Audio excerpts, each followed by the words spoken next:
Hi Nathan, thank you for coming for the meeting. So we're just having a meeting to go through your nutritional needs. Essentially, I'm going to be your nutritional advisor.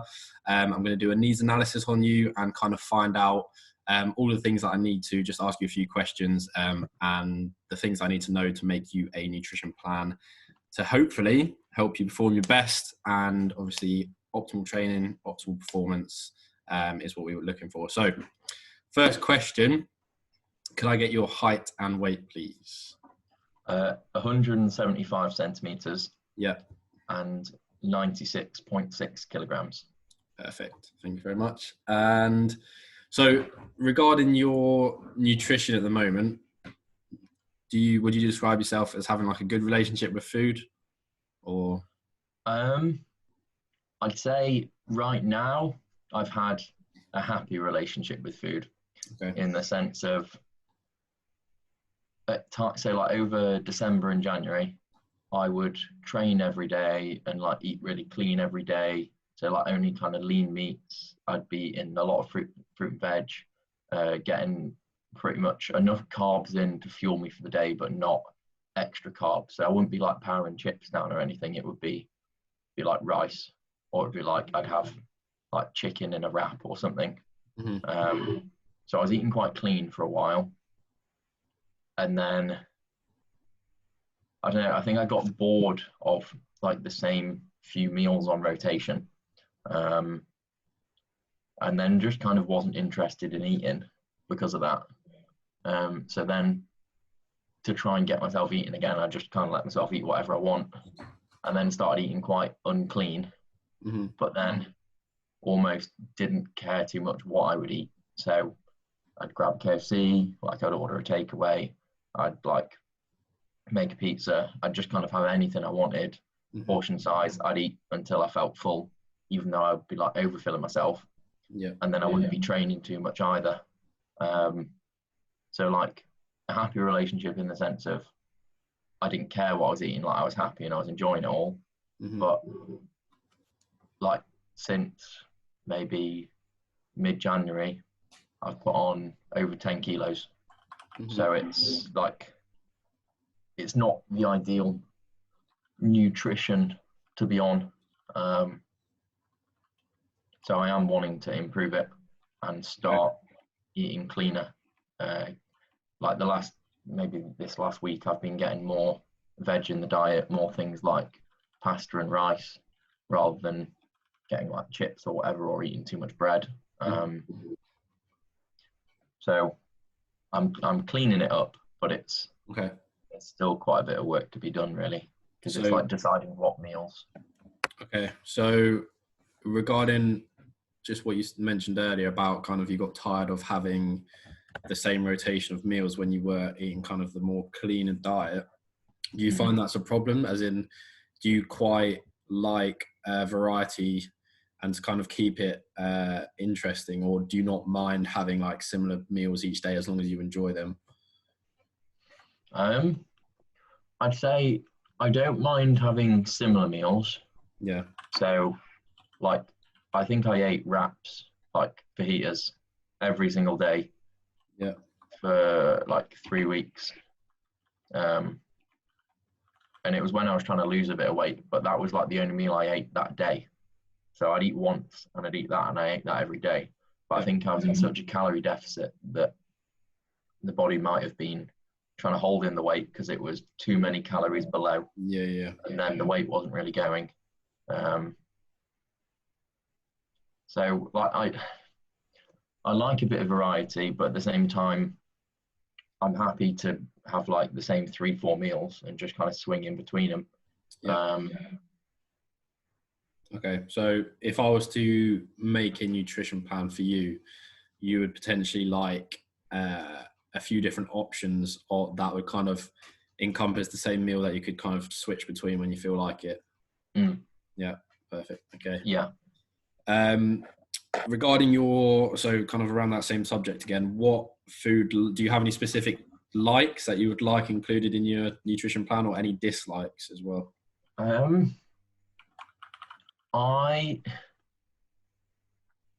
It sounds weird, but when I cook a meal, the part I enjoy the most is like the protein part of it. So if I'm having like some like turkey steaks and rice or whatever, the turkey steaks are the part I enjoy the most.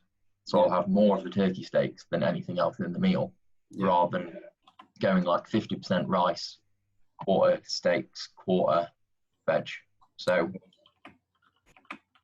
I don't know how easy that is to work with. Pardon? So you're not too keen on the carb side or the vegetable side? So I enjoy both of them, but I enjoy the protein part of it more. Okay. So if I know I can only eat a certain amount, then I want more of the protein side of it. So like if I buy a pack of 6 sausages, I want to eat all 6 sausages in the meal. I don't want to go, I'll have 2 and then 2 in another meal and 2, or 3 and 3. Like, I want to have, because I enjoy them the most. I don't want to eat 2 and then be like, oh, I wish I had more sausages while I'm eating like my mashed potato or like my rice. I want to be there going, sausage, bit of rice, sausage, bit of rice, sausage, bit of rice, a bit of veg. And then, oh, all the rice and veg is gone. There's still 2 sausages left. Like, makes me happy. Okay. Interesting. So that's how I feel when I eat. Like, if I'll eat as healthy as I'm happy to eat healthy. But I'm happy when the meal is like that, even if the meat part of it is, or the protein part of it is really, really tasty. If there's not a lot of it, no matter how good it tastes, I'll be unhappy. So I'll struggle to stick to it, if that makes sense. Okay, that's cool. Yeah, that's cool. And is there any specific things that you dislike or you definitely don't want included? Cabbage. Okay. I don't like cabbage. Primarily like regarding whole food and like the more common vegetables and I find potatoes a bit annoying. Okay. Because you have to do prep with them. Yeah, that's true. There's always like, you've got to cut them, or you've got to peel them, or you've got to mash them, or there's something you have to do with them.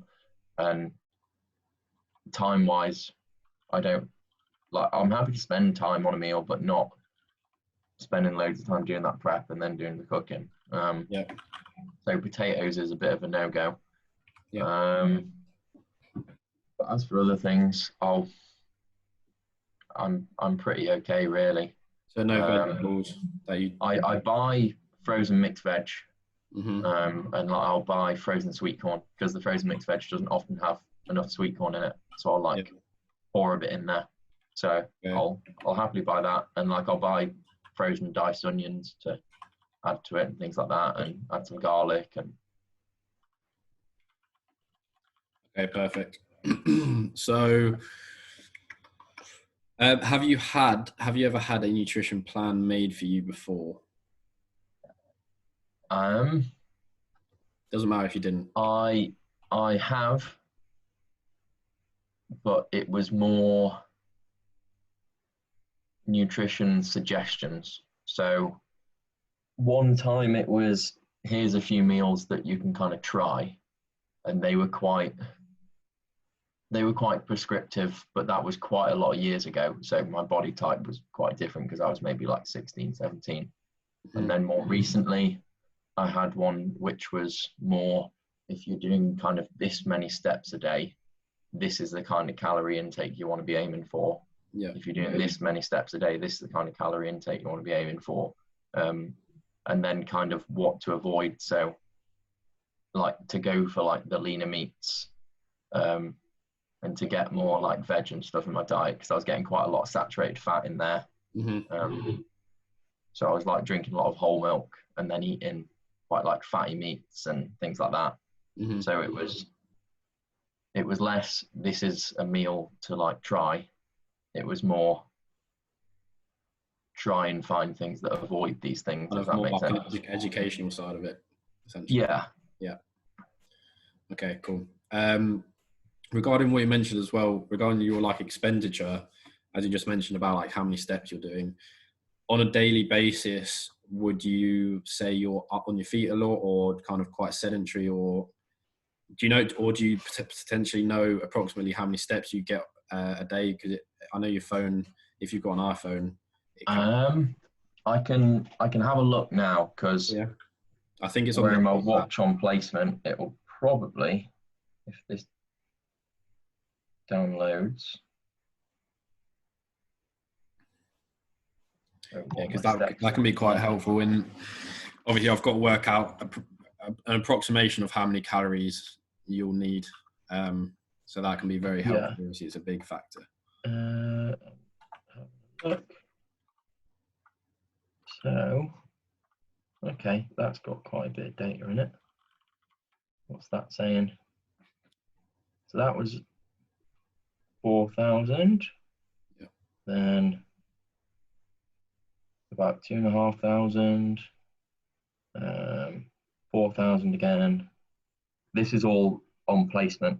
Yeah. 3,000 and 2,000. So it's ranging between like 2 and 4,000, but I'll only wear that on placement. So that'll be from when I get up in the morning and I like put it on at maybe like, I'll put it on at like 6:30, 7, but then I drive in and then that's pottering around in class teaching. And then when I get home, then I'll take it off. Okay, but when you're on placement, are you on your feet quite a lot? I'm assuming. Yeah, so quite a lot on my feet, but it'll be often at times stood still on my feet, not always moving too much. Yeah. Okay. And what about after? So after placement, obviously, when badminton's back on, you're training again, and you're able to compete again. On an average day, would you kind of, if you were to kind of project yourself into the future, do you think you'd be quite sedentary or quite? I think I'd be now past 10 to 12k steps every day if I was back training again and able, like if I was able to train again, going to the gym again, walking in and out of uni, it'll be up there between like 10 and 15k a day. Okay. Sweet, that's very helpful. So 10 to 15k approximately every day. Okay, awesome. Okay. I think that's pretty much everything. Do you have any questions or is there anything else you wanted to add that you think might not have been mentioned that you think is important for me to know regarding nutrition? I'm trying to search rack my head, see if there's anything else. I've asked all the questions that I've written down. I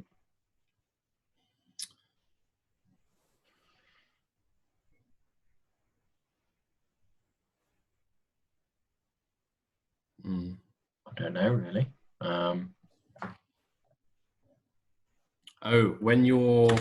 Here's a good one. When you're training, how many days a week? Like, what days are you training? And also, when you're back to training, would you be looking to kind of lose some weight or maintain or gain muscle? Is there any specific kind of goal in the shorter or longer term?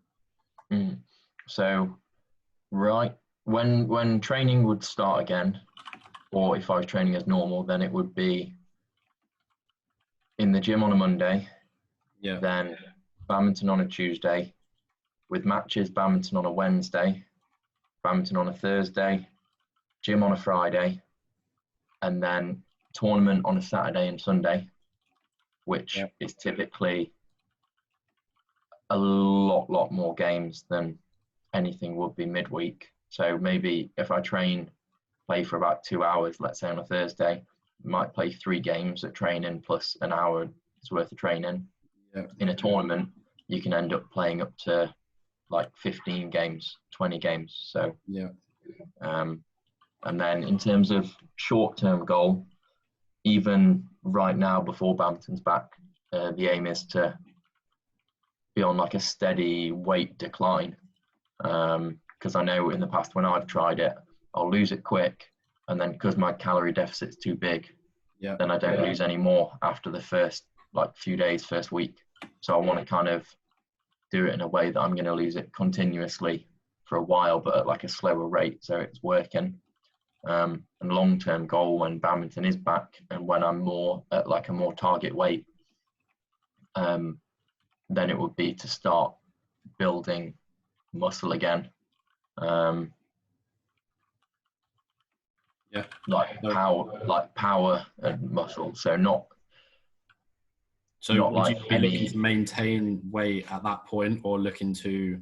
So yeah, so once I decrease the weight around to high 70s, low 80s, Yeah. then I'd be looking to maintain that weight whilst increasing lean muscle mass and then shedding off any extra fat that is still there at that point. Okay, so essentially looking to maintain weight, gaining muscle / power or / strength, whatever, and whilst shredding a bit of fat. Yeah, and obviously if I'm down at like 78, then when I'm gaining muscle, then if I bump up to like 83, 84, that's understandable because it's muscle. Yeah. But around like low 80s, high 70s is the goal weight. Perfect. Okay, so just to clarify, go back over, in your previous experience, you said how you found you can often go into too much of a deficit and lose a lot of weight very quickly. But then what did you say was the problem after that again? So I can quite quickly, within maybe the space of a week, lose 5, 6, 7, 8 kilos. Yeah. But then after I lose that initial bit of weight, because I'm in such a big calorie deficit every day trying to lose more, then it's like my body goes into survival mode and is like, no, we can't lose any more weight. And then I don't lose any more weight, even if I keep doing it for another month, where I'm only eating once a day and in that big deficit. Yeah. Okay, interesting. So you kind of struggle even in that same deficit. So initially you drop a load of weight, and then you find your body then is kind of fighting to maintain itself, essentially, even with the same diet. Yeah. Okay. Perfect. Well, I think that's everything. If I do have any more questions, obviously I'll sling you a message. But I think that is everything for today. So thank you, Nathan. Sound. No worries. And I'll speak to you soon.